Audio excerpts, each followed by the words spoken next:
And I thought, I'm going to do this experiment. I'm going to say this prayer. God, I'm willing to do your work. I'm just going to say it again and again and again. And I'm going to see if meaningful work shows up for me. In life, fortune favors the bold. And I think it's when we truly courageously follow our soul, that life begins to truly conspire and support us. Maybe not in the ways we thought, but in the ways that we need. I remember cussing after my meditation because I knew that's what I heard. And it was like the moment you know, you're accountable. And I was like, oh no. And I felt that I was on the precipice of calling that night. And I did feel like what you said was that all of these things were coming to a head.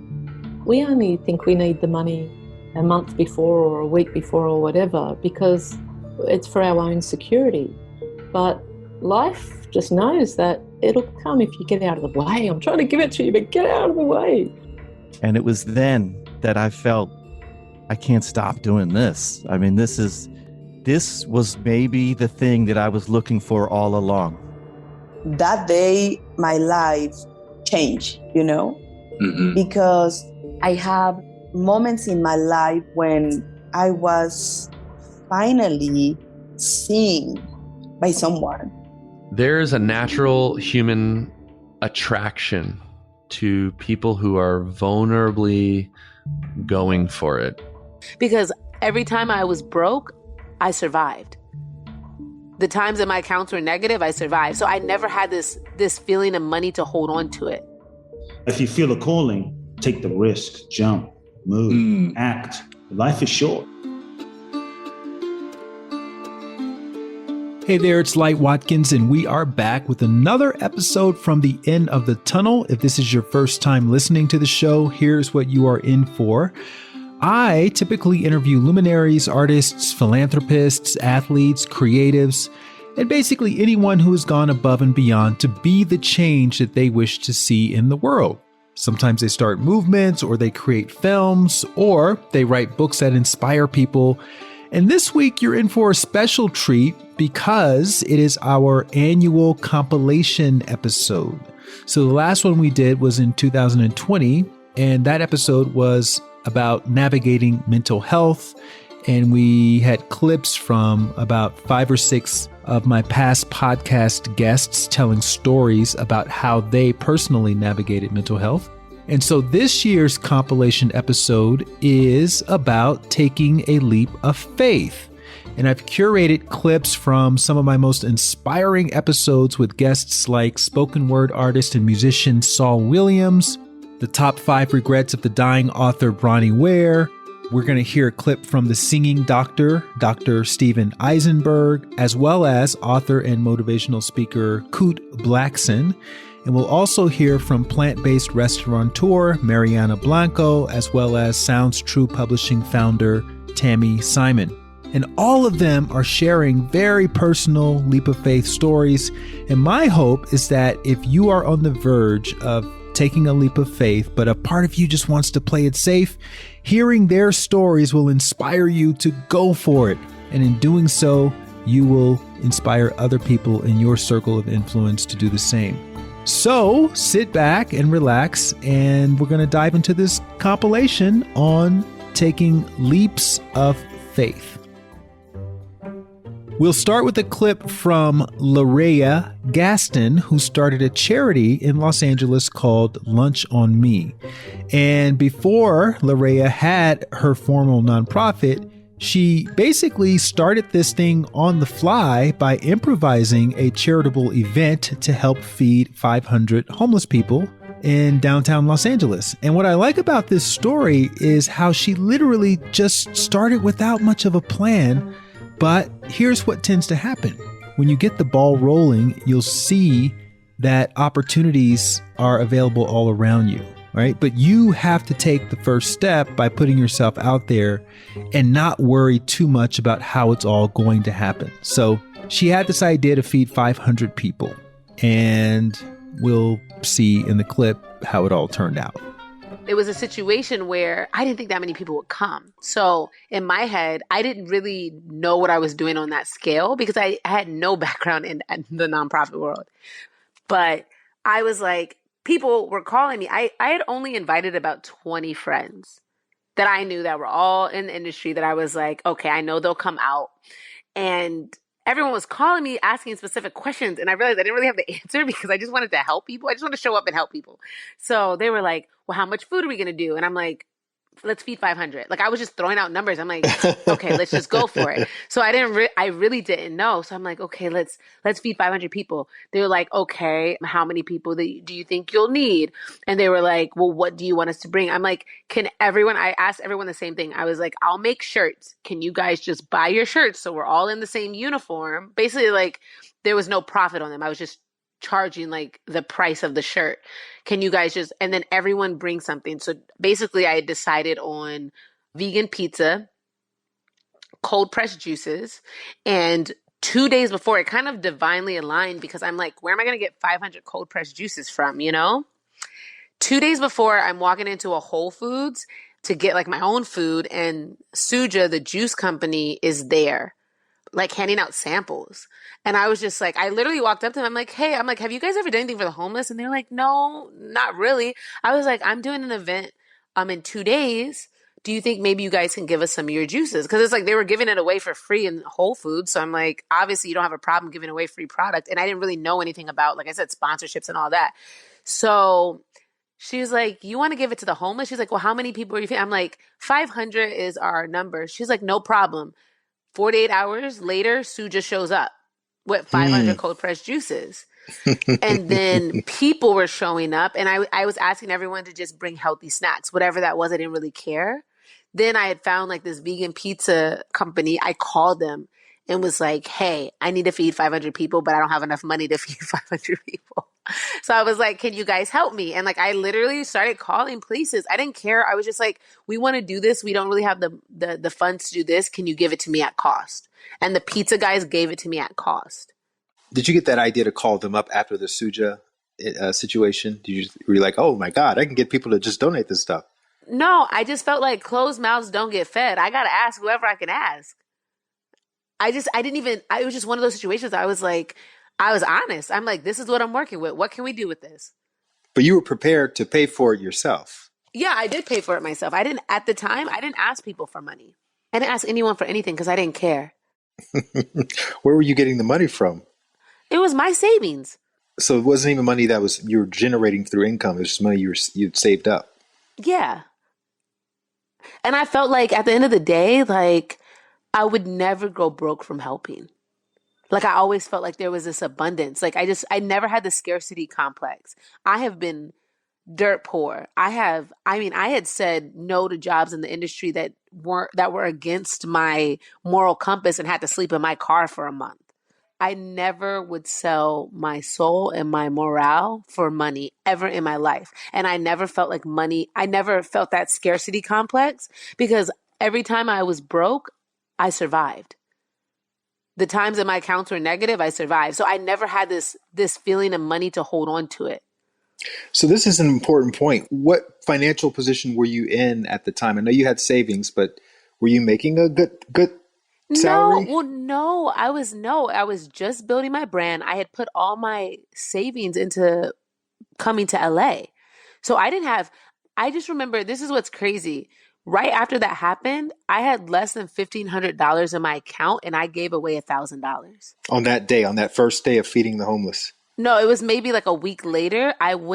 That's a whole nother story. But a week later, I took $1,000 out of my $1,500. It was probably 14 something, like $1,490. And I took $1,000 out and put $100 in 10 envelopes and gave them away. To who? To 10 people who were on Skid Row. Wow. So you had $1,500 to your name. You took out $1,000. Mm-hmm. And you gave it all out to 10 people. Yeah. On Skid And the Row. craziest part was because it came to me in my meditation. I heard it clearly. But when I first heard it, I was like, maybe I'm hearing this wrong. Because in my head, I kept hearing, no, I'm serious. Because I'm like, there's no You're way. like, okay, you mean take $10 out and give $1? Exactly. That's how I felt. I'm like, $100, $10 for 10 people. In my head, I thought I wasn't grounded enough because I was like, you clearly are not hearing something. I heard it clearly 3 times. This is what's so crazy. I'll never forget this day because this is what made me understand the power of being detached from money and being attached to giving. I heard it 3 times. Then I was like, damn it. I remember cussing after my meditation because I knew that's what I heard. And it was like the moment you know, you're accountable. And I was like, oh no. So long story short, I end up doing it. And I'm like thinking like, oh Lord, when it like what this is, I mean, now I probably have $400 something in my account, in my name. Like that's it. And so long story short, I gave it to 10 different people. It's crazy because fast forwarding now, 5 years later, I know all those people from Skid Row and I have to tell you all their stories because half of them are all in apartments now.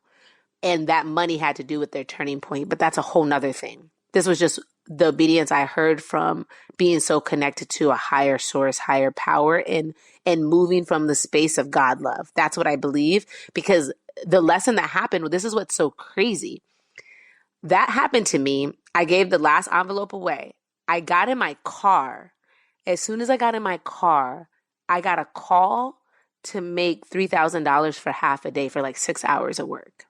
But it happened as soon as I turned my car on and I just started crying because the first thing I heard was when you hand out, God will fill up your cup before you even have a chance to grab it.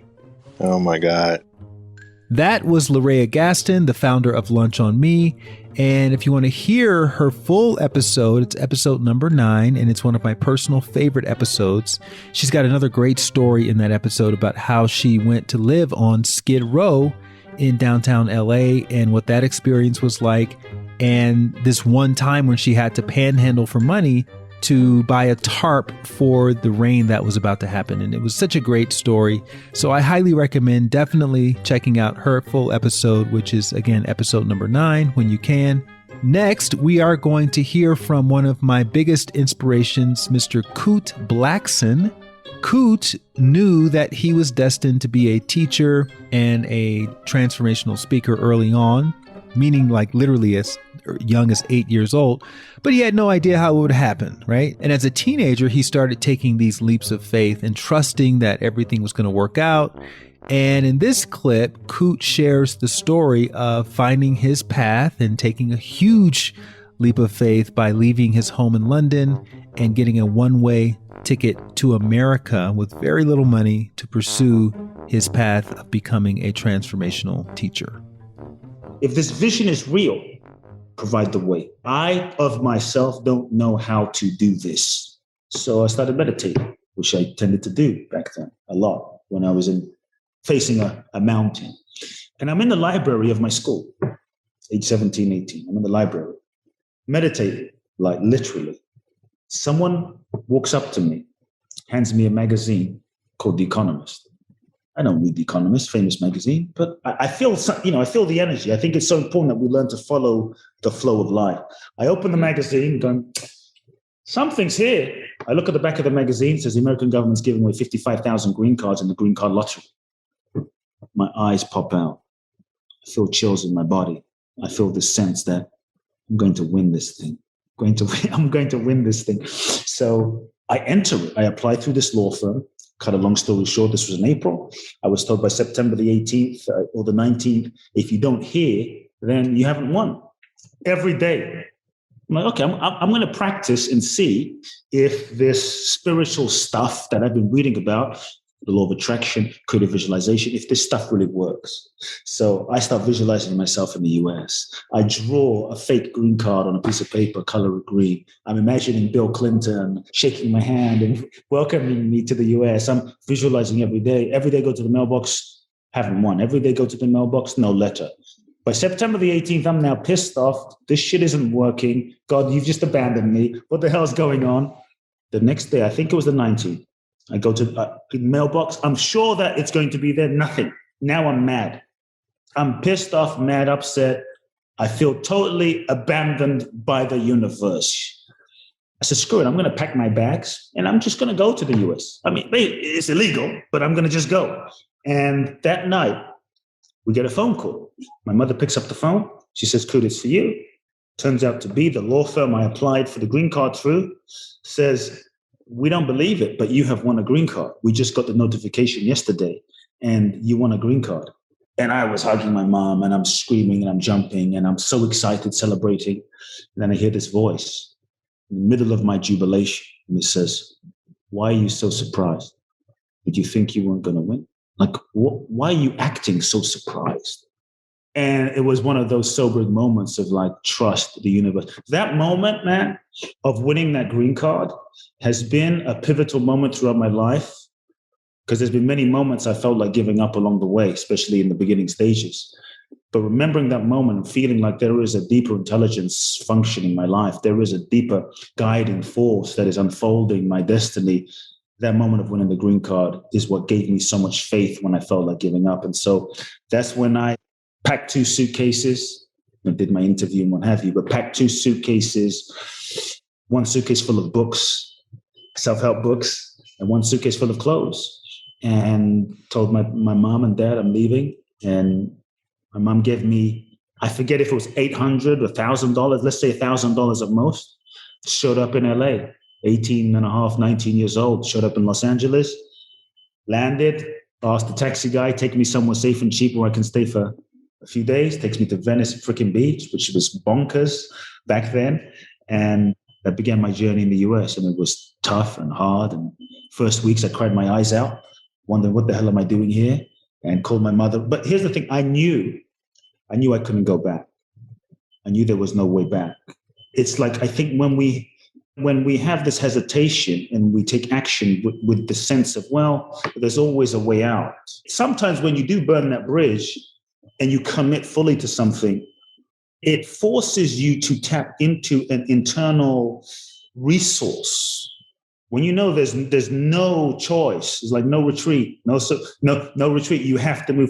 It forces you to tap into an inner resource that sometimes you don't have to when you make excuses or you're rationalizing or you think, well, if it doesn't work out or you're not 100% committed. And so because I knew that there was no way back, my father was waiting for me to crawl back and I knew there was no way back. It made me dig into parts of myself, into parts of my resilience that I think I didn't even know were there. And so that began my journey. That was Kute Blackson, and Kute told so many great leap of faith stories that we're actually going to hear from him again later on in this compilation episode. But in the meantime, I would like to introduce you to Bronnie Ware. So Bronnie is the author of the viral blog post called The Top 5 Regrets of the Dying, which ended up becoming a best-selling book, and it changed her life. And hers is also an incredible episode with so many amazing plot twists and turns, and she's just a great storyteller. And in this story, she talks about how she was moonlighting as a musician while she was working as a palliative caregiver, which is where she learned about those top 5 regrets.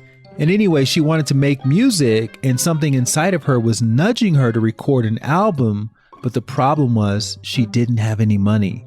And I'm sure some of you can relate to that dilemma of having this great idea, but you don't have a lot of money, yet your heart is still guiding you to do this thing, to take this leap. So what do you do in a situation like that? Well, let's see what Bronnie did. Who knows? Maybe it'll inspire you to do something similar.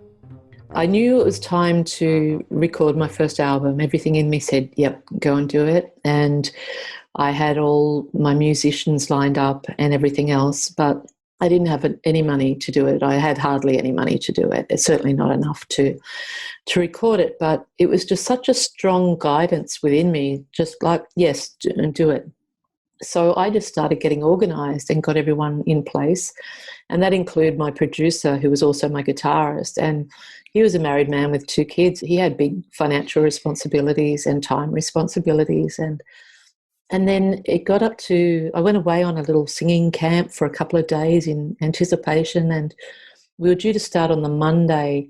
I was moving into a house, my favorite house sit, and I was house sitting a lot then, into my favorite house sit that weekend. But on the Friday, before we were due to start, I still didn't have the money.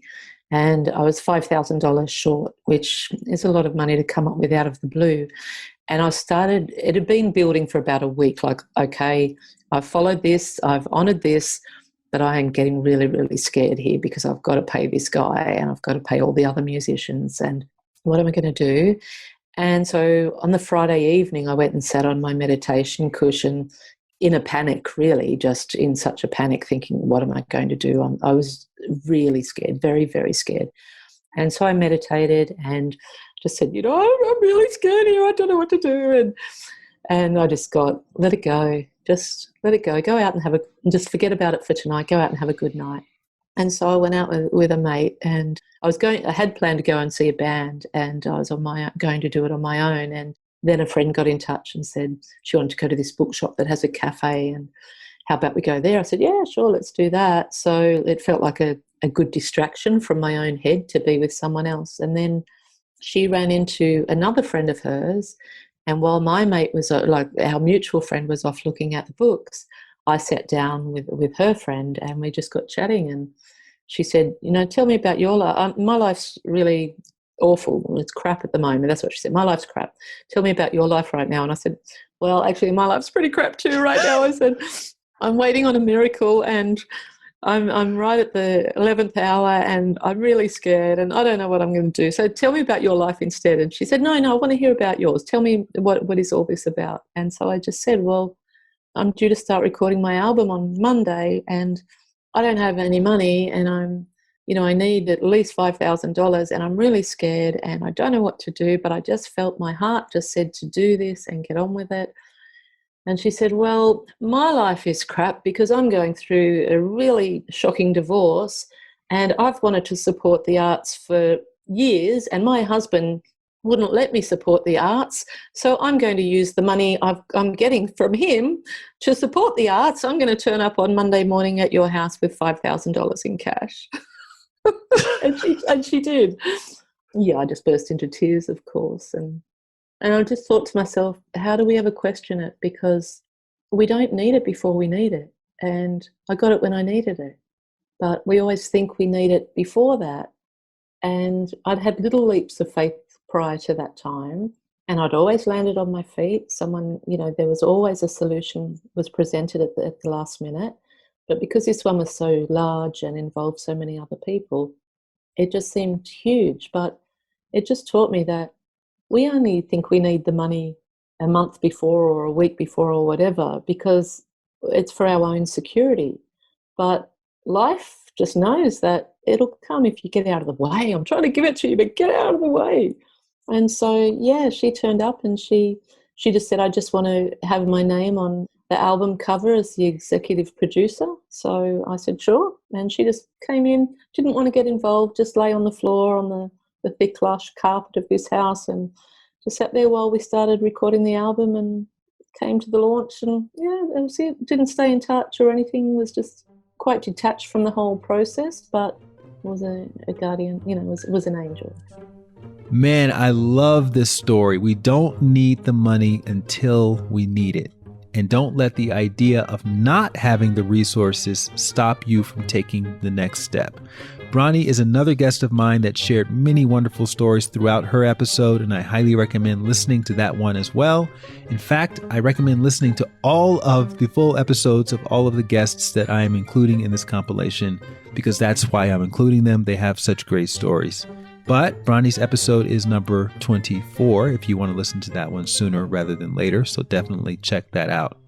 Okay, so next we are going to hear from one of my favorite people in the world. His name is Logan Gelbrich, and Logan is a former professional baseball player turned gym owner. He is the founder of one of the most popular CrossFit-like gyms on the West Coast of America, which is called DEUCE.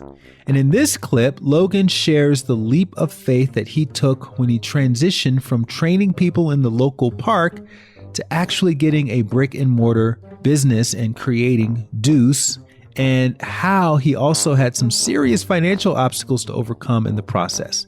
So let's hear about his leap of faith and how the whole thing went down. So you guys were in the park for a few years training. I'm assuming that you and Danny got to a point where you realized, hey, we have enough people, if we wanted to open up a brick and mortar, we could. And then it sounds like the whole park city council thing that happened kind of forced your hand. Was that a tough leap to make, or was that a more of an organic, like, okay, we were going to do it anyway, so now is the time. Let's go ahead and try to find a space and etc. It wasn't tough out of sheer ignorance.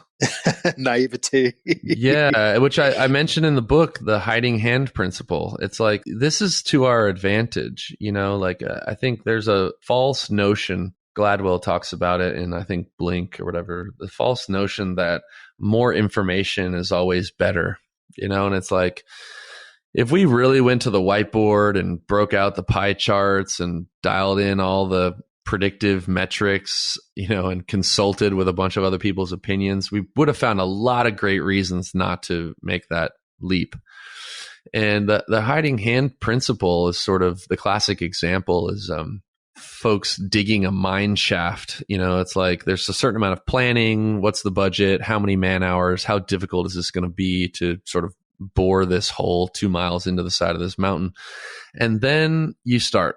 And then 2 months in, 6 months in, you have more information than when you started, and you're a little bit dirtier than when you started, and you're more tired, and you have less money, but you've started, and you can't go back now. So you keep digging further, and it takes longer than you thought, costs more money than you thought, et cetera, et cetera.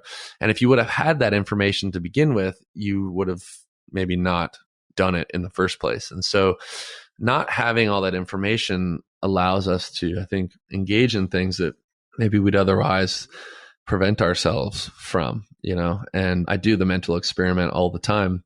It's like, I get the benefit of sitting right now with you in this conversation, and I can sort of say that at this moment, the story ends well, like it's successful. Like we can say that objectively. But if I were to put myself, knowing what I know now, back at the beginning, mind you, I didn't have the opportunity to know that it would work out. It still feels it feels hard to go back out to the park for day one. It makes me want to puke to think about it. And I know that it ends up well. I didn't then, right? I've used that analogy of the staircase before. It's, you can't see the end of the staircase. All you can see is the first 100 steps. So you think it's a 100-step process. But once you get up to the 100 steps, you see there's actually a 1,000-step process. But if you saw the 1,000 steps, you probably wouldn't have even attempted to go the first 100 steps. So it's by design. That's exactly it. You talked in the book, Go Right, about how when you first found the spot, the garage, the classic DEUCE garage, you and Danny built it out yourself. And then it was like a 4-month delay that you had not budgeted for. And talk a little bit about how you dug yourself out of that hole with the watch. Oh, man. Yeah. I mean, here's what I say. Knowing doesn't help. Like knowing that adversity is coming and that you got to just get through it and like bear down. And this is what makes the story great in the end. Like knowing doesn't change the fact that it is actually difficult and it actually hurts and it's actually challenging you. And I knew all the lessons about adversity and the willingness to work hard and whatever, but it was so difficult and it felt like sheer injustice. And I realized that that's relative. We're all having our own different experiences. But when you're sort of betting your whole life, all your money, all your time on this thing, and you're sort of being denied your ability to engage in business because whatever, the city planning department isn't open, or that they're going to get to your permit when they want to, or they're going to deny you for this thing or that thing. It feels like you are experiencing injustice and you don't have control. And we were just kids with not a bunch of money. I mean, we had support, but extending out, it's funny you say 4 months. We've been in this COVID thing for 4 months. It gets very real. And two things happen. One is I'm out of money. I'm doing the thing at the grocery store where I pull out my wallet and I'm shuffling through my credit cards and I'm sort of keeping my fingers crossed for an overdraft protection notice rather than just a denied credit card. Like that's the state of my life where I'm like, okay, I want this to get approved. I'll probably get overdraft, but at least I can like check out here and I won't be sent home with no groceries. And so the most valuable thing that I owned at the time was a watch that my ex-girlfriend's mother bought me for graduation. It's this Tag Heuer watch. Like, I watched her pay like $3,000 cash for it. I didn't really feel like I needed a watch like that in my life to begin with. So I'm just driving around town to pawn shops, which I hear are places where you take stuff that are semi-valuable and you get cash for them.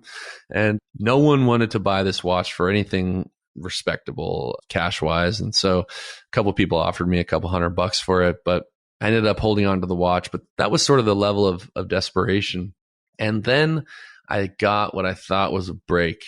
And I went to my parents and I said, that woman that lived next to us growing up, Linda, this is an old woman who I would just, climb her wall and get my baseball out of the backyard every now and then, sit with her. She bought me some bonds as a kid. I didn't know how many or of what value, but I knew that I had these bonds that I was supposed to use for college. And I said, Mom, could you send me those? And so she sent out the envelope and I took it right over to Wells Fargo over there in Santa Monica. And I plopped it on the counter and I said, hey, I want to cash these bonds. And they said, great, take a seat over there. We'll come out with the information in a second. And I was sitting in the chair and this woman comes out and she's holding a receipt with a number underlined on it. And it said $7,723. And I was blown away. I was like, we're in business. Like we are golden. Like we were dead. Now we're alive. This is amazing. And I go, are you serious? And she's like, yeah, I'm serious. We double checked. We'll have the cash in your account by the end of the day. And I'm like, oh my God. So I get in my car. I could have drove home 100 miles an hour. I was so happy. I immediately go in and spend $7,725 or $23 at roguefitness.com to get the equipment that we needed to finish opening the gym.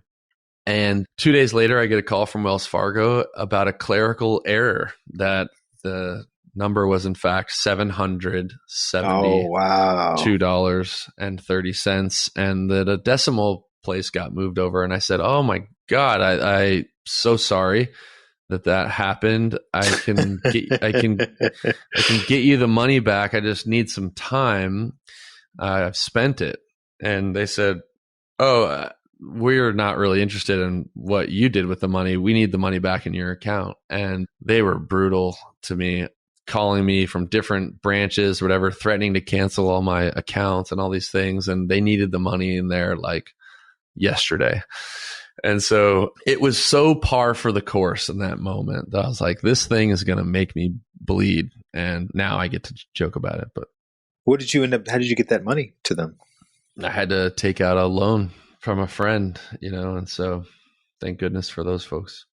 Awesome. And what was the first day like when you guys opened? First day was incredible. And I think that the thing worth mentioning here is sort of what we talked about earlier. There is a natural human attraction to people who are vulnerably going for it, is maybe the most simple way to say it. And people observed us in the park for literally 2.5 years. And the arc of that experience, if I'm to like personify the perception of it, was sort of like, oh my God, that's cute. They're like doing a thing in the park. And then it was like, oh yeah, they're still doing that thing in the park. And then that thing in the park looks pretty cool. And then, man, they got a lot of people out there in the park. And then, dude, they're killing it. Like we should go out to the park. And then, and then the gym space opened and it was like, you won't believe it. They did it. Like they're opening this place. It's right over there. You can see it with your own 2 eyes. I cannot believe it. They did it. And so it was this like communal celebration of a vulnerable effort. And we started with a sort of critical mass of students, and that really helped us, but I'll never forget. I mean, that was really helpful. And I wish more gyms started that way these days, but I'll never forget our first non-park members. This guy called Monty Freeman, him and Brett, they drove up together. They were going to the store and they pull up and they said, "Hey, so what do y'all do here? How do you join the gym?" And I was, running around with it like a chicken with its head cut off. And I was realizing in that moment that this was allegedly a real business and that I had to have something to say to this guy.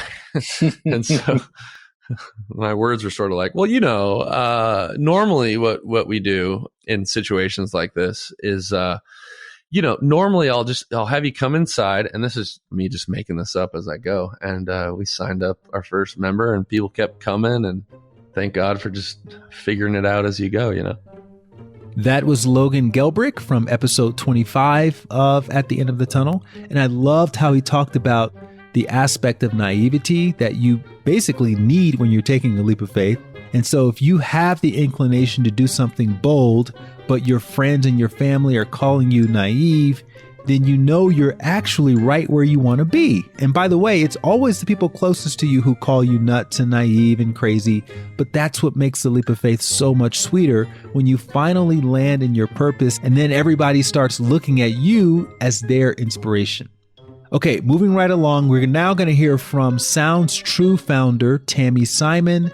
So Sounds True is the publisher of my most recent book, Knowing Where to Look, 108 Daily Doses of Inspiration. And when I did the deal, I didn't know the backstory of the publisher, but Tami was gracious enough to come onto the podcast, and she tells a story about how she got the idea for Sounds True, as well as the seed money, and how it all started essentially with a prayer. So here I am, I'm working at the Chinese restaurant, and another really big development had happened, which is I volunteered at the local community radio station, KGNU, Boulder County Community Radio. 2 reasons. When I was at Swarthmore, I had gotten involved with late night radio. They called it the graveyard shift. And the graveyard shift was between midnight and 6 a.m. And the station manager at the college radio station said, here's a key, do whatever you want between midnight and 6 a.m. No one else wants to be up at that hour. So you remember, I'm having strange outlier patterns at college. And so the idea that I could go midnight, open up the radio station, play whatever songs I wanted and talk to people and say, I have a quiz. I want to find out how many people feel uncomfortable wearing shorts. Call me, let me know. I mean, whatever I could think of. And so I discovered from that I loved radio. I just loved it. And, I'd been involved with a high school newspaper, so I knew I liked journalism, but I liked audio journalism the most. I just loved it. So that was part of it. And then secondly, I thought, if I go and I volunteer at the radio station, maybe I could have an interview show where I interview spiritual teachers. And if I'm interviewing spiritual teachers, then I can continue the education that I want and need, but I can't get in an academic setting. And so I had 2 shows at the community radio station. One was called the After Hours Audio Amazon, in which I had my music show. And then I had an interview show called Live from Planet Earth, where I interviewed spiritual teachers. So I'm waitressing, I'm doing this volunteer radio thing, and I'm trying to grow and integrate as a person. So I'm going to yoga classes. And at one point I decided to do a series of rebirthing sessions. And I don't know if you know much about, this was something that was big in the 80s, but you do this deep breathing. And as part of this rebirthing process, these 10 sessions, you're given the opportunity to say what your prayer is for your life. And as a result of those rebirthing sessions, the prayer that came to me was, God, I'm willing to do your work. Please show me what it is. Because I knew it wasn't working at this Chinese restaurant, and the volunteer radio thing, we didn't really have a sense of that being anything but a way to share music and get educated myself. So God, I'm willing to do your work. Please show me what it is. Was anybody listening to this radio show? Oh, yeah. I mean, I had, I don't know how many people were listening to the After Hours Audio Amazon, because that was between midnight and 3 a.m. But, here in Boulder County, late night radio has a small audience. And then the interview show was on Sundays in the morning at 11 a.m. And we had decent listenership. And I knew there was decent listenership because I would get calls after the show. Okay. And people would say, great conversation. Can I get a copy of that? And I was like, interesting. So I got a little dubbing deck, 1-to-1 copy. press the button. And I would make maybe 3 to 5 copies a week. On a really good week, 7 copies. I'd sell them for $10. And I would just respond to people who called me and say, can I get a copy of that? Can I get a copy of that? Interesting. And Did you have to split the proceeds with the radio station, or no? The radio station didn't care. I mean, it's a volunteer thing. They were like, good on you.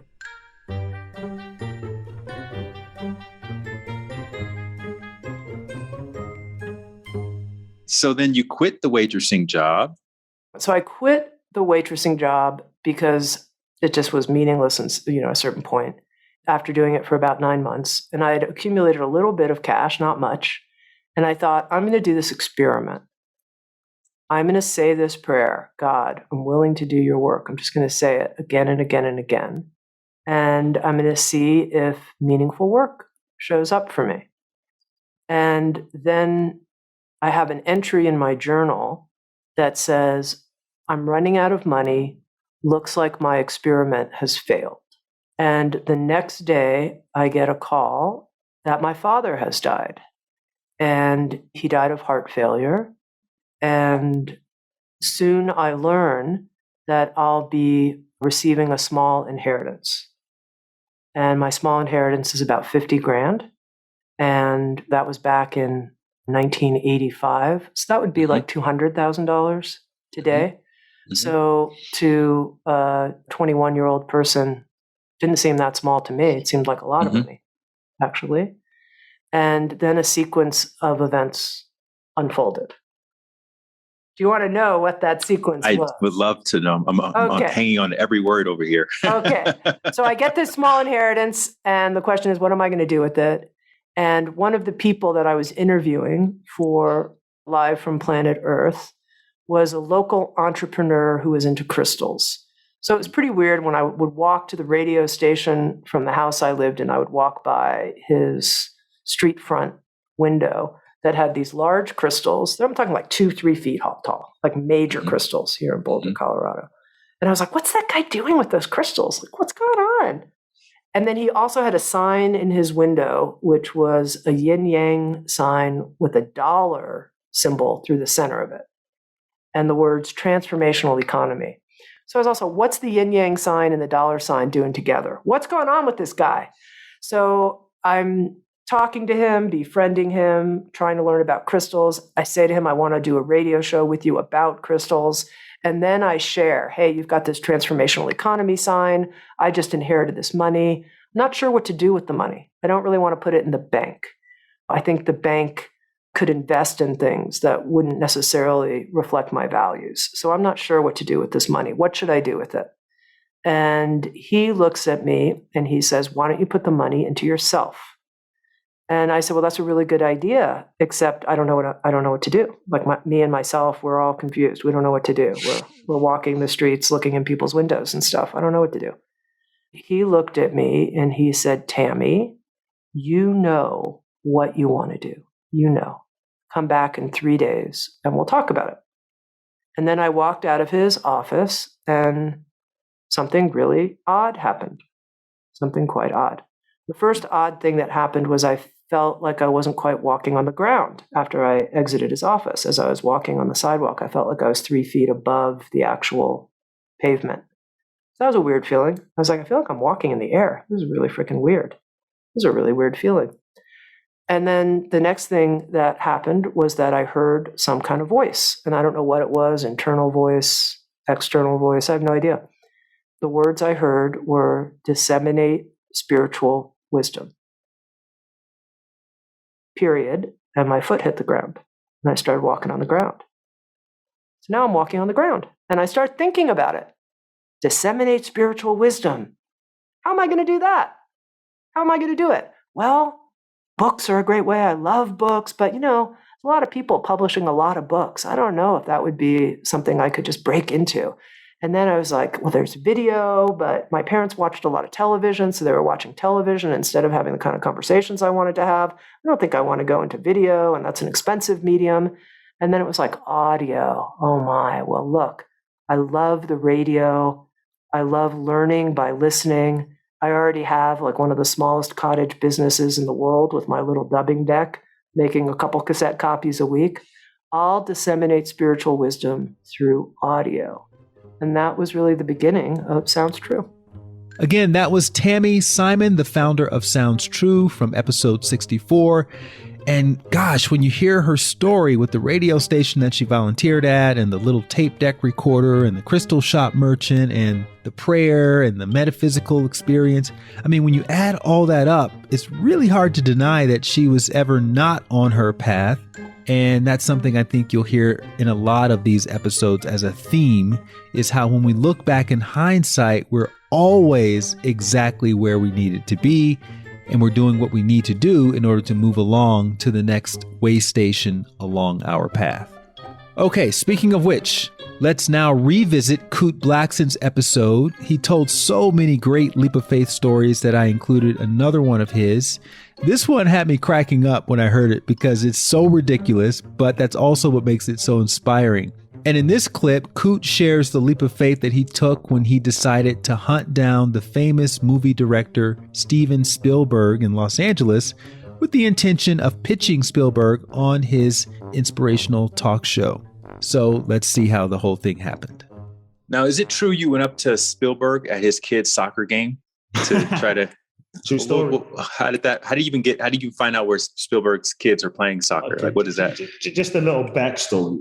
I had this vision in my early 20s of I wanted to be like Oprah, right? I mean, who didn't want to be like Oprah? But I was serious about having a TV show and being like Oprah, and came very close, was offered shows. But before I was offered my show, I started researching Hollywood because I knew nothing about Hollywood. And I started reading about all of these visionary people with the intention of seeing who could give me my break.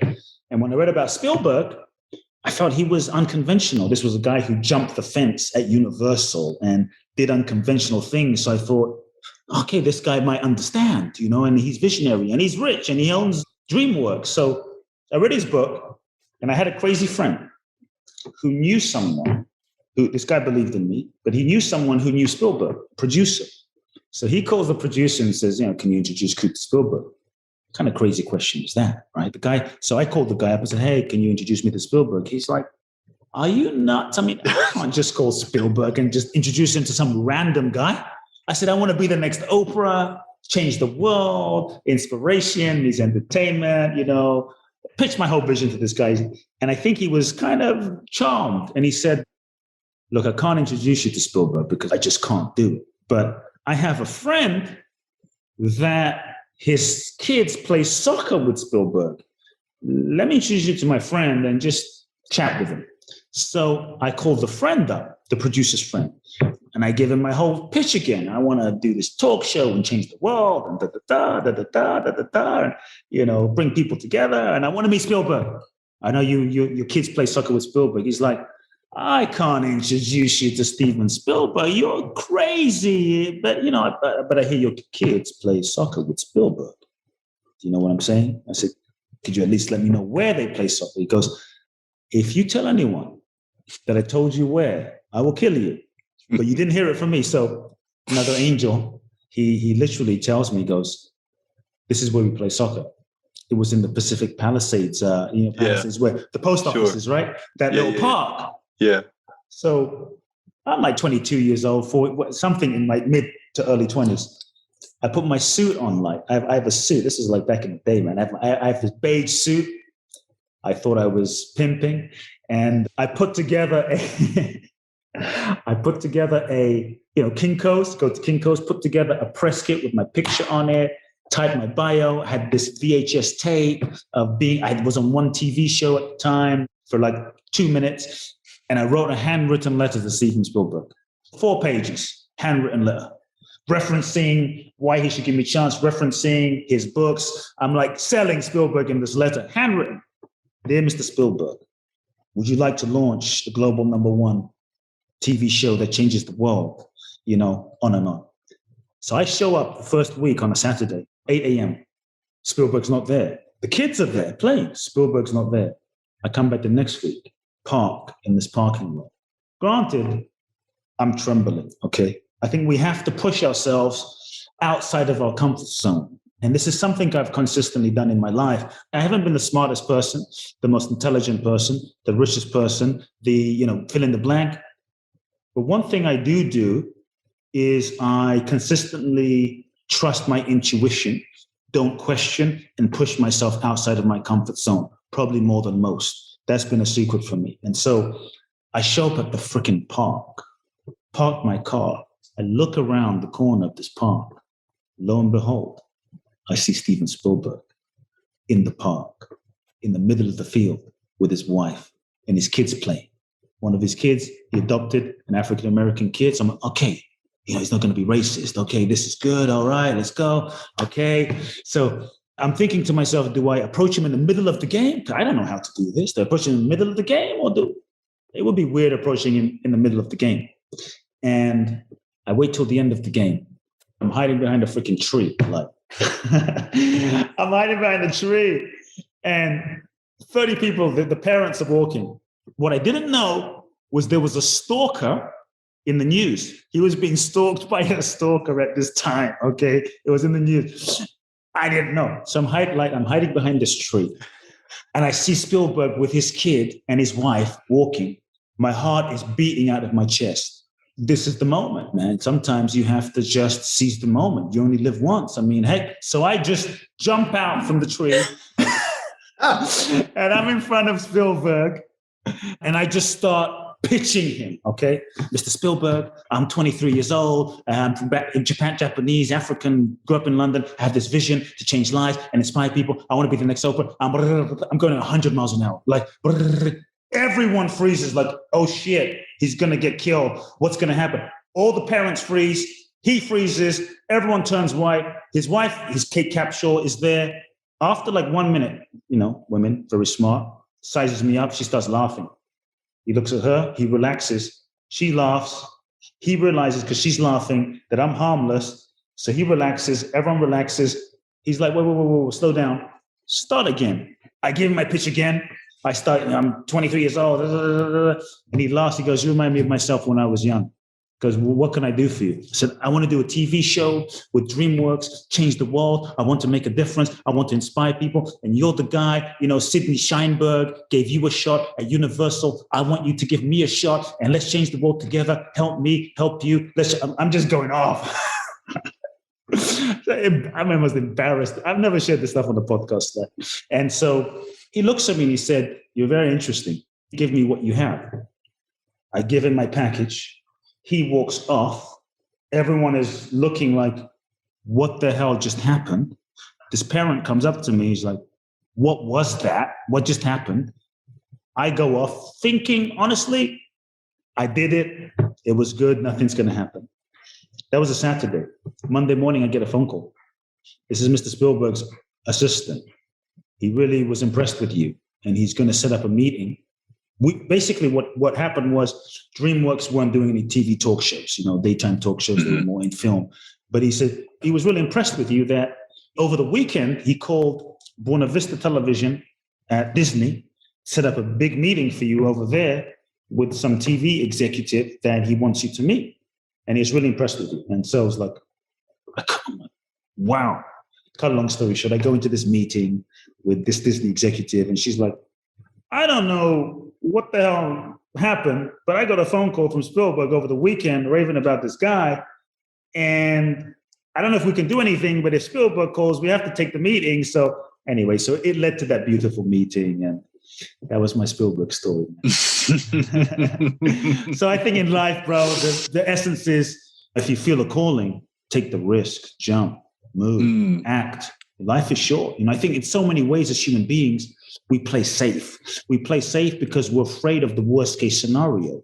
We play safe because we're afraid we're going to get rejected. We play safe because we're afraid it won't happen. We play safe and then we die full of regrets. So I think the worst thing that happens if we take the risk is sometimes we don't take action because it becomes a sneaky way that the ego uses to protect ourselves from putting ourselves on the line. Because if we don't put ourselves on the line and really commit, then we can always live in the hope of the future fantasy of the possibility of what could be, but we don't have to face the reality.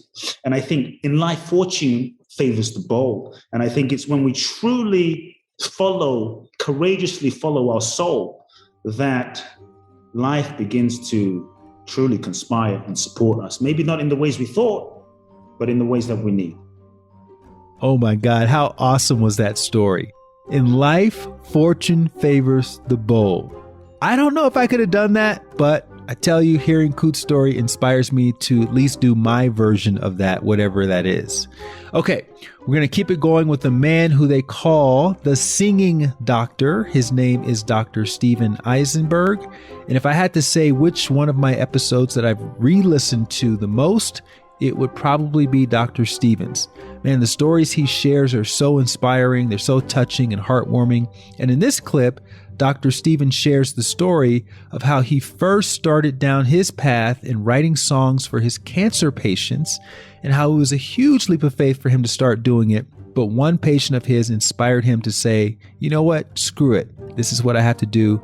And I think you're going to like how it turned out. Let's listen in. It all came down to this.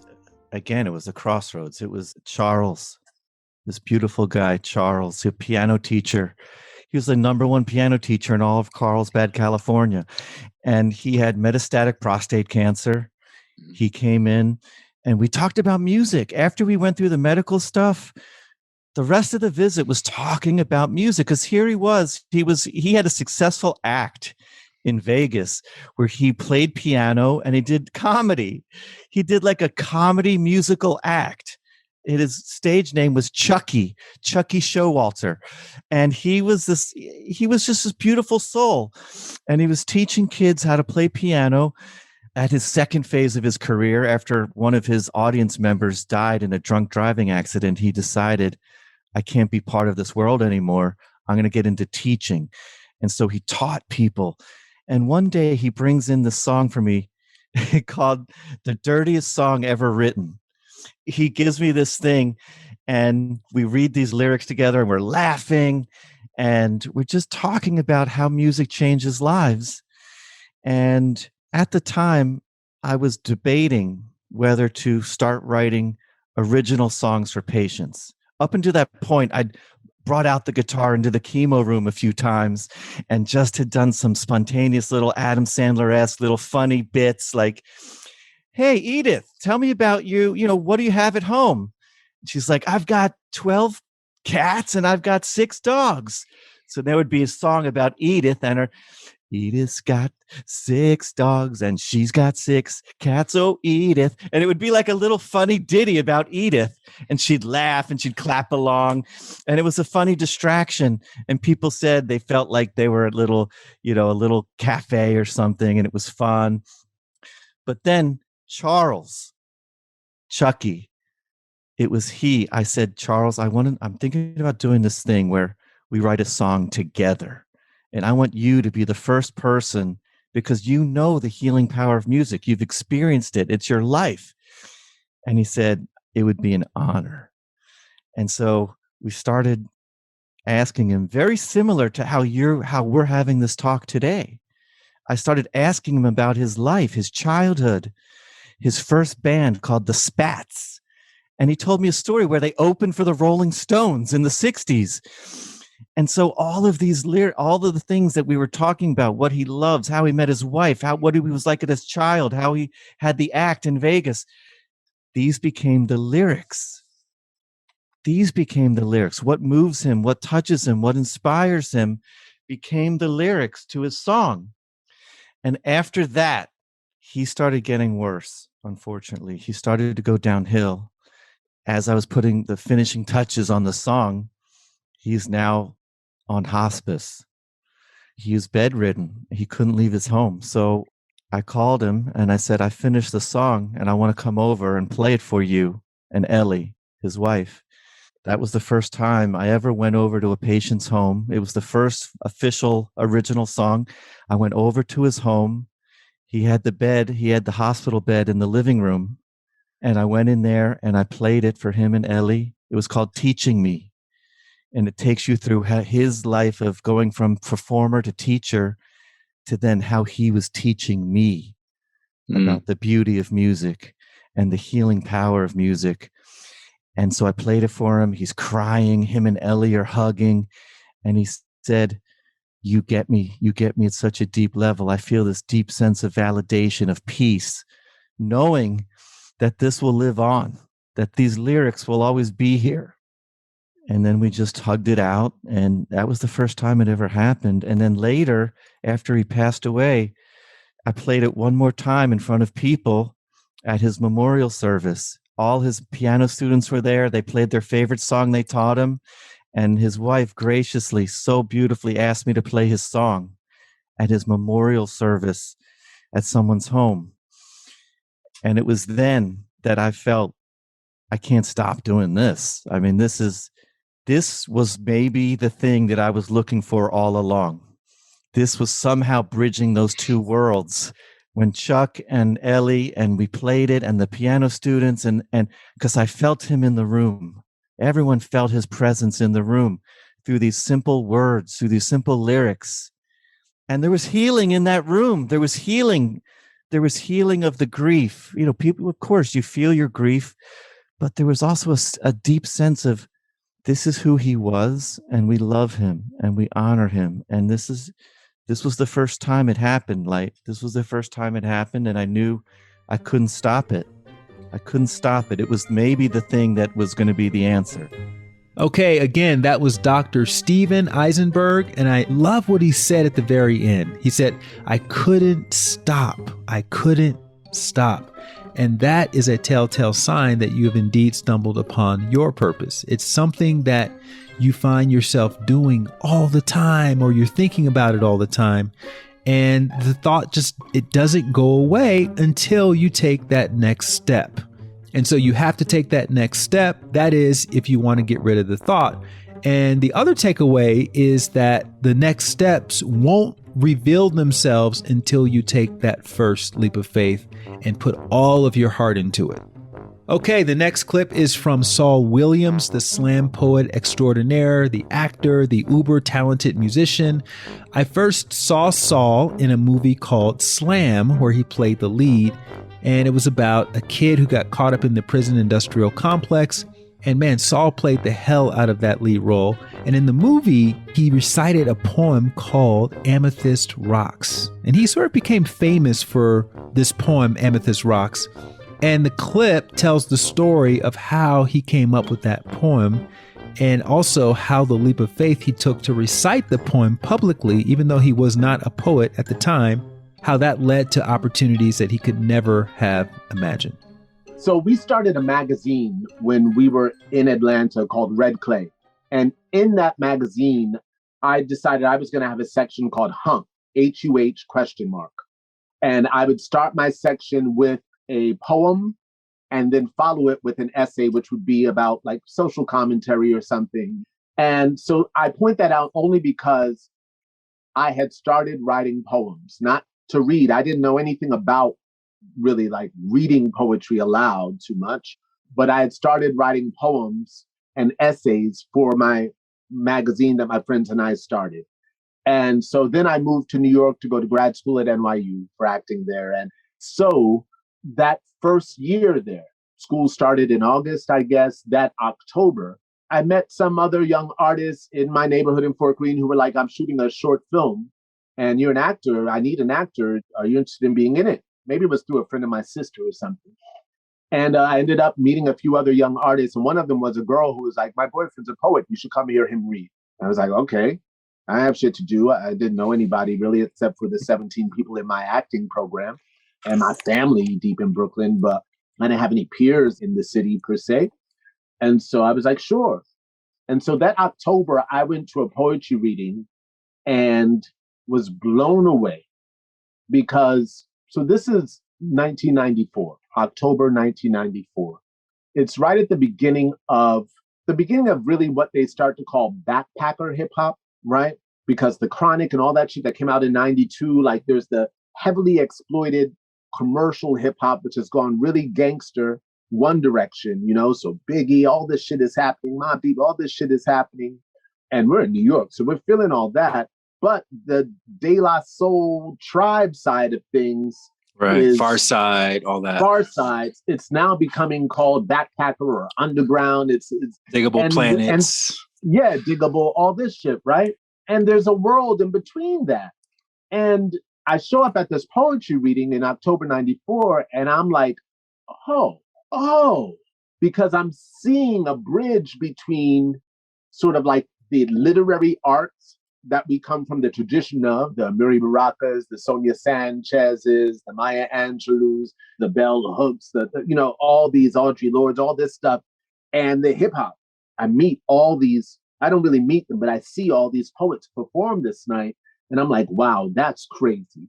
I would love to read at one of those things. And so cut to March 1995, right after spring break from NYU. I had spent that spring break hanging out with some friends from the forest and outside of Seattle in Washington State. And I flew back to Brooklyn and took the train. I took the train home from the airport somehow. I don't think that line existed. I don't know how I got back home, but I know it wasn't a taxi. And dragging my bag home, I pass a window, the Brooklyn Moon Cafe, that's just foggy. And I'm like, must be a lot of people inside. I'm going to put my bag down and come back and see what it is. And on that trip, I had written one poem called Amethyst Rocks. I'd written it on this trip. And with that poetry reading I saw in October in mind, like if I ever encounter reading again. And so I put my bag down, I go into that cafe and it's packed. And it's a poetry reading. And that girl's boyfriend, who I went to meet that first time, is the host. And he's like, do you want to read something? I'm like, put my name on the list. And so I was the last name put on the list. And I debuted that poem. The people I met that night, that's Jessica Caramore, that's Yassine Bey, Uz Mostef, Talib Kweli, Mums the Schemer, all these people who are still in my world. I met them all that night, March 16th, 1995. And I remember it because I read that poem. I had a little Urban Outfitters journal. Urban Outfitters used to have these dope little like fake moleskin journals that fit in your pocket. And so I'd written that poem there, and the amount of time that I'd spent writing it, when I got up on stage at the end of the night, was like, I know this thing. I put the journal away and just recited it. And in fact, that wasn't happening a lot at the moment. Right. And I read that poem. And when I finished, as I'm reading, I noticed this girl in the front row crying. And then I finish and the poetry reading is over. And a person comes up to me and is like, hey, Allen Ginsberg's going to be reading at NYU next month. I'd love you to open up for him. Someone else says, Nikki Giovanni and Sonia Sanchez will be doing a reading at Medgar Evers College next month. We'd love you to open up for him. Someone else says the Fugees and KRS-One are performing in Union Square at Rock Against Racism. We'd love you to open up for them. Someone else said the Last Poets and Gil Scott doing a show at SOBs. We'd love you to open up for them. And I had one poem. And March 16th, 1995. The friends I made that night are, like I said, still my friends. And the doors that opened are the doors that I walked through. Did you know that you killed it after the poem was over? I know you say you saw the women crying, but did you feel that, like we were talking about earlier, where you had the overconfidence and all that, but your teacher kind of talked you into taking people on a journey? So it sounds like you had all the skills that all kind of came to a head that night, right? You put the thing away. It was just your script, essentially. You gave a monologue.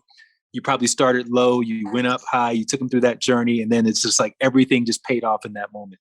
Very much that, in the sense that what was unique about that night and about that experience was that, so by that time I had already done at least 20 plays, more, so I was very comfortable on the stage, but surrounded by poets, not all of whom were comfortable on the stage. Some were sharing very vulnerable work that they were scared to share. But me, I was literally like studying acting and was really comfortable in terms of performance per se.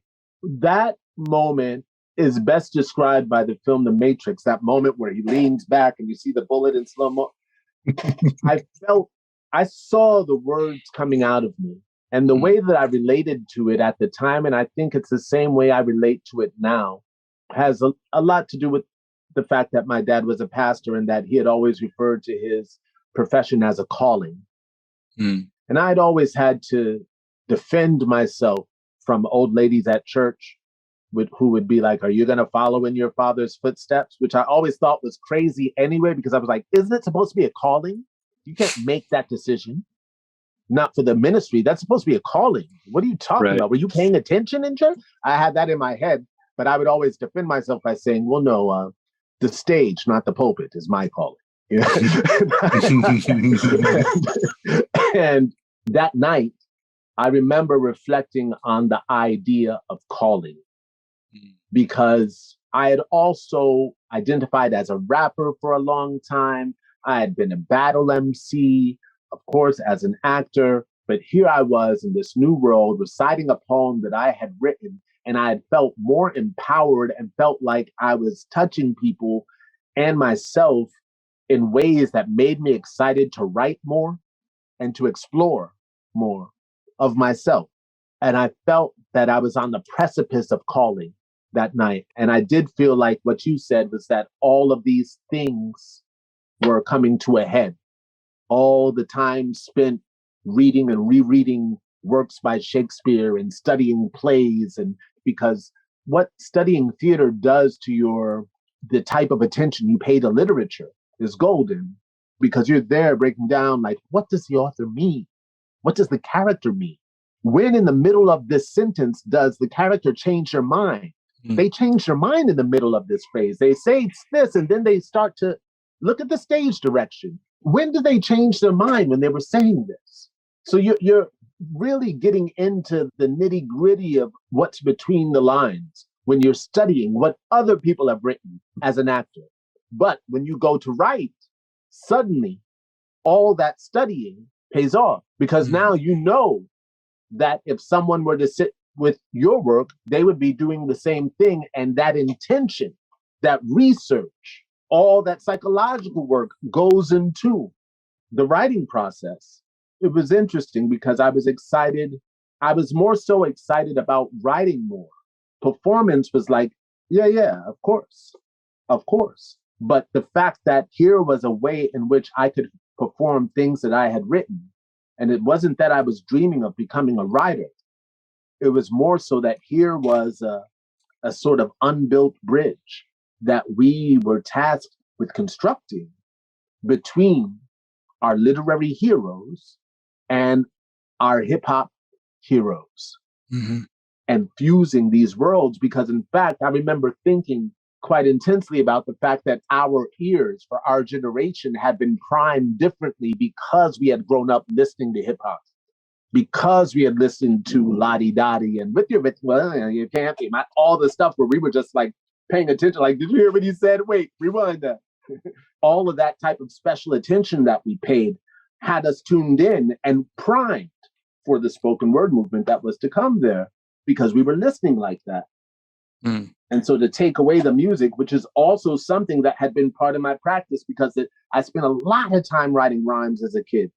And I spent so much time writing rhymes that when I would be in a battle and the beatbox, I always felt like half these beatboxes were sloppy. Because I'd be like, no beat, yo, no beat, just listen. And I'd go in like that, just words. And so I was already in the mind state when I was a rapper of like, no beat. Let me do my shit so you can hear the wordplay. So it was really all of these things coming to a head. That was Saul Williams from episode 49. Saul is also an amazing storyteller, and that episode goes deeply into his love for music and how he began finding his voice as a musician with the help of none other than Rick Rubin, the famous music producer. So you definitely want to check out the rest of Saul's episode as well. And now, for a little contrast, I want to share one last story from Kute Blackson's episode. Remember, in that last clip of Kute's, he talked about jumping out from behind a tree to surprise Steven Spielberg, and it was just such a funny and great story. But he said that fortune favors the bold. Well, in this clip, he talks about being laughed out of the room and how he hosted an event one time, which he was expecting hundreds of people to show up to, but he only had a couple of people show up. And what he was able to learn from those types of experiences that helped him to strengthen his resolve while he stayed committed to his path. Because that kind of thing will happen to all of us at some point. along our path. And when we take a leap of faith and we find that we end up in a situation that appears to be worse, it's not a sign that we did the wrong thing. Again, it's just preparing us for whatever blessings are coming next. During that time, I was really committed to doing a talk show.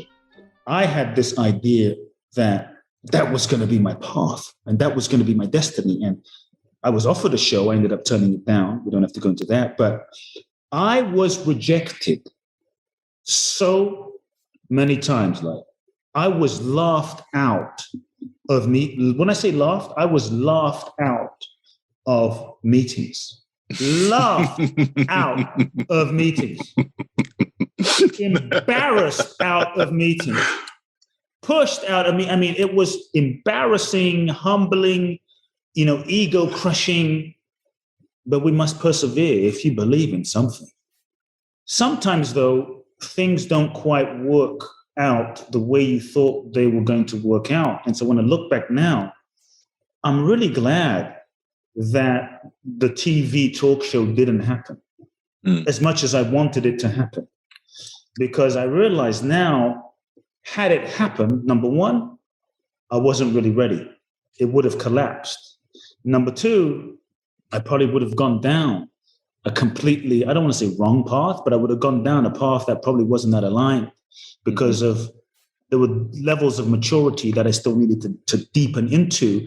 And I probably wouldn't have gone as deep into my own sort of spiritual, mental, psychological development to be able to do what I've been doing over the last 10, 15 years, And so sometimes things not working out is grace. Sometimes things not working out how we feel is a blessing. And so to your question, yeah, this was, again, in the beginning stages of coming to America. I think you're talking about when I did a speaking event and 2 people showed up. This was one of my first seminars. And so up until this point, for like 8 months to a year, I was promoting seminars for other people, Les Brown, Jim Rohn. So I would go into a company like a Century 21, a Remax, for free. And I would speak for free. And at the end, take 5 minutes and enroll them into a seminar, right? So I started learning how to sell a little bit. And I was passionate about the product. And eventually people said, hey, do you do seminars? And do you speak? And I thought, people are asking, maybe I'll create my own seminar and promote myself. Real old school stuff. And speaking 2-3 times a day for free. So I began to promote myself. This is before internet, putting flyers up and calling friends. This was a free event, right? And so I figured I'd had maybe 200-300 people come to my event because I put so much promotion, told so many people. Got my hair cut, put my best suit on, go down to, I guess what would be considered now Playa Vista on Lincoln on the way to the airport. There's a hotel there. And I think it was the Radisson or something at the time. And so I show up to this hotel fully expecting 200 people in my free event so that I could enroll them into the paid event. And the event starts at 7:30. I'm there at 7. There's no one. I'm there at 7:15. There's no one. I go, well, there's 2 people. 7:30, the event's starting. There's like 2 people. Lie. I mean, maybe I don't know if you know, but when you put your heart into something and 2 freaking people show up, man. But here's so I go into the room, and one of the 2 people is my good friend. So technically, there's 1 person. My heart sank. When I say sank, just boom. And I looked at my friend, her name was Barbara. And I said to her, well, there's only 2 people. So why don't we reschedule and do it again when more people are here and it makes more sense? She looks at me and she says, only 2 people.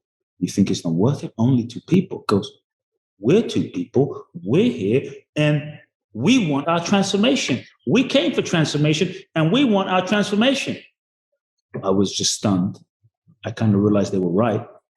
I went to the restroom, cried my eyes out because I felt like a freaking failure, pulled my big boy pants up, put my heart in check. But this is a moment my life changed too. Like it was a very humbling moment because I remembered when I was speaking to people, to empty chairs in London. And all I wanted to do was inspire people.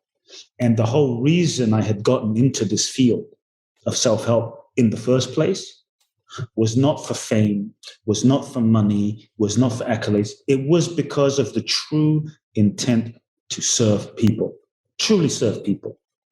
And I remember that in that moment, I reawakened to that in that moment. Like, if it's really about serving, obviously it's nice to do it for bigger audiences, but if it's really about serving people and their souls, there are two people that are waiting to be served. And so I felt very humbled and went back into the room. 2 hours, 2.5 hours later, I poured my heart. I gave a seminar to 2 people for 2.5 hours and shared my heart. And when they left, they thanked me. They were very grateful. But I sat in the room by myself afterwards and reflected on life and purpose. And I made another commitment in that moment that I'll never forget, by myself in that room. And I said that whenever I have the opportunity to touch a life, and someone is trusting me with their evolution, someone is trusting me with their time, with their energy, whenever I have the opportunity to inspire and be entrusted with someone's path in some way, I will not only take that very seriously, I will give 100% and commit to that 100%. And so that moment really set my heart straight in a certain way that has really impacted me, because sometimes things were challenging along the way. And I kept myself focused on the service. I kept myself focused on, it's about serving souls, and I actually, maybe this is a side note, but I actually think that in our modern day world of self-help that has become very sexy and all about marketing and social media and Instagram, I really think a lot of coaches, and forgive me if I'm stepping the boundaries here in terms of whoever's listening, but I really think a lot of coaches are in it for the wrong reason. They're in it just to be famous. They're in it to make a side income. They're in it, nothing wrong with that. But I feel as coaches, as teachers, as yogis, as facilitators, we must come from the place of truly serving another soul, because what we do, what you do, what I do is not just a business. We are participating in another person's soul evolution. And I think when you really feel the sacredness of what that is, the magnitude of what that is, the profundity of what that is, it's so humbling that it's a real privilege to be able to participate in someone's path and journey in that way. And so I think it's so important that we come from that place of service, of true service, first and foremost. That doesn't mean you can't make money and reach a lot of people or be whatever. But I think we have to get our motivation correct as a foundation, first and foremost. And so, yeah, that was a humbling moment for me, like a really humbling moment. Okay, that was the final clip from my interview with Kute Blackson. And to listen to the entire episode, just go to episode number 75. It is one of the most inspirational episodes I've recorded when it comes to leap of faith stories. So you'll certainly get a lot out of listening to that one in full. And finally, I would like to play a clip from my interview with Mariana Blanco, who founded a plant-based restaurant in Mexico City called Los Losers. I've been to Los Losers several times, and that's how I first met Mariana. And her backstory is as awesome as they come. She was teased by her drunk friends for not drinking and not choosing to party or eating meat, and they basically called her a loser. And later, she started making these plant-based burgers from her kitchen and then delivering them on her bicycle, and it evolved into the plant-based restaurant in the Roma section of Mexico City called Los Losers. And in this clip, she talks about deciding to work a part-time job at a coffee shop and how that essentially led her to her purpose. It was crazy because I was really bad at math.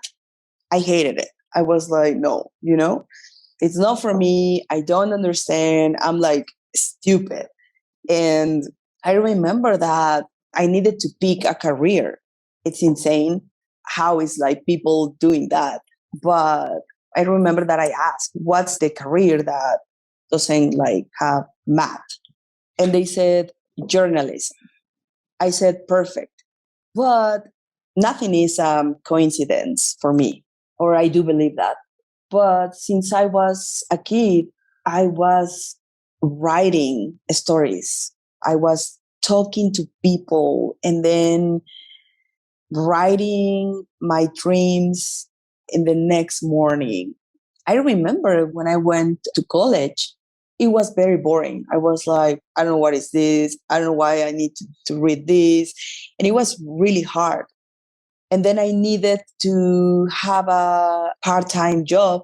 And I went to a coffee shop. I don't know why. I thought in a way that it was like kind of glamorous. And I remember that in the interview from college, it was like 10 minutes walking that place. And the owner said, no, you go to the second location. And I was like, why? No, it's very far. And he said, trust me. And I was working in that coffee shop for 29 days without realizing that at the 41st floor, there was this huge and very important television network.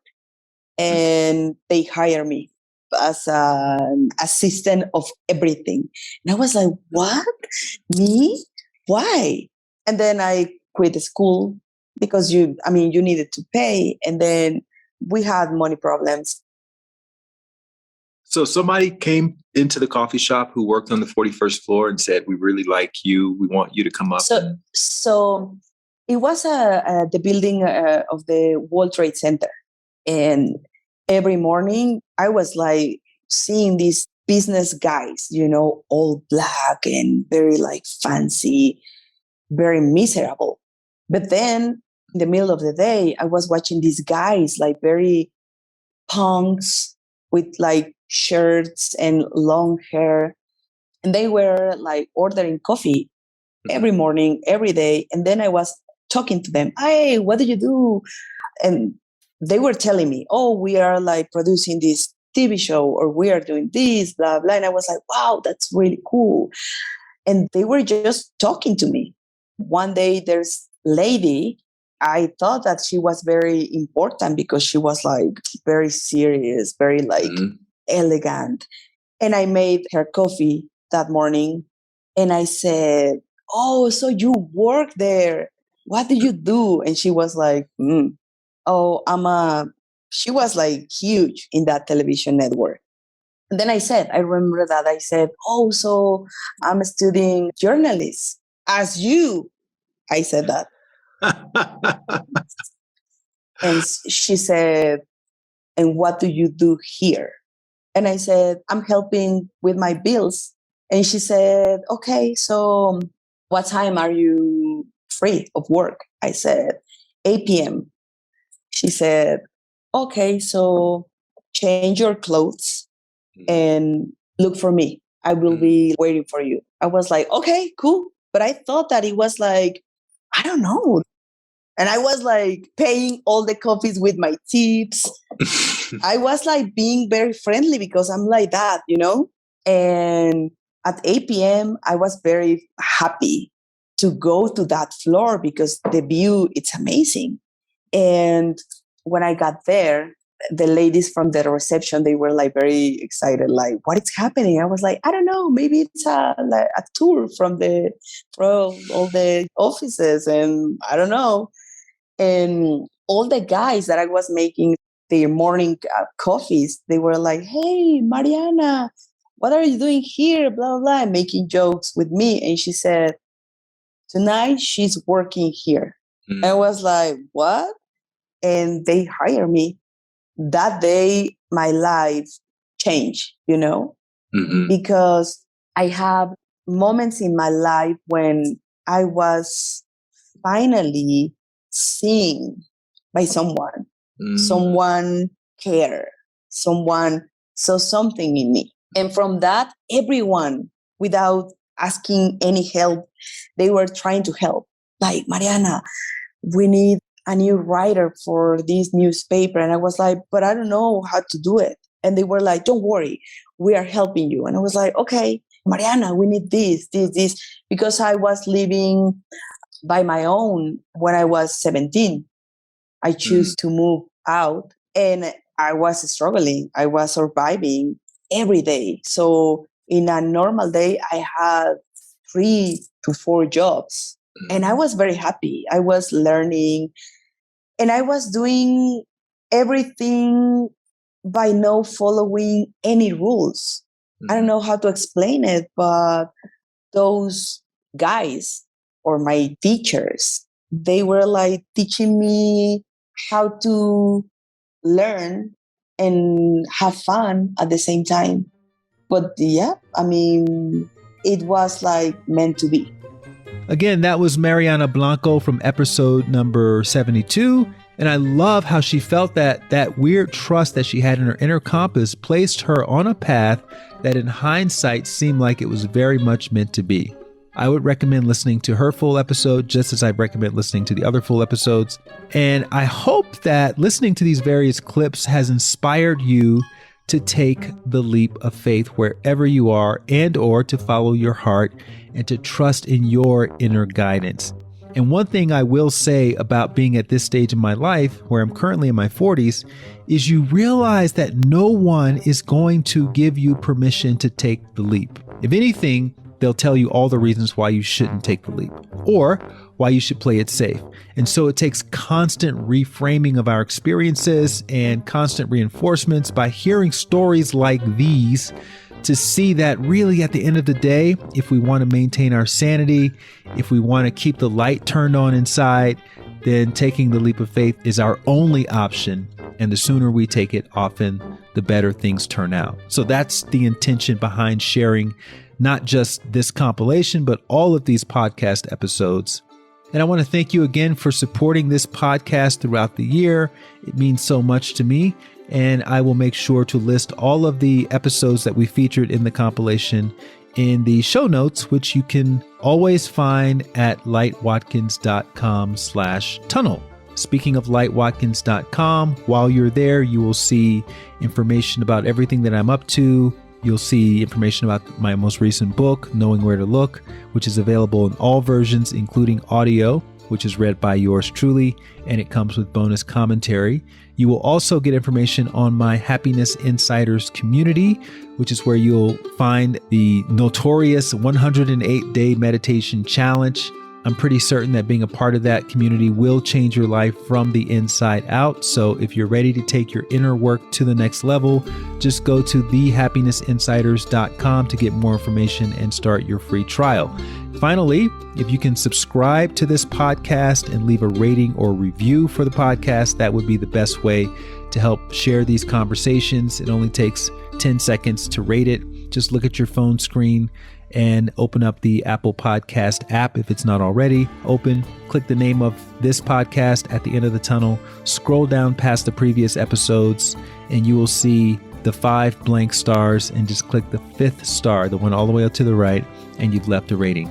Thank you in advance for that, and make sure you are subscribed so you're notified about the next story from the end of the tunnel. And until then, as always, keep trusting your intuition, keep following your heart, and keep taking those leaps of faith.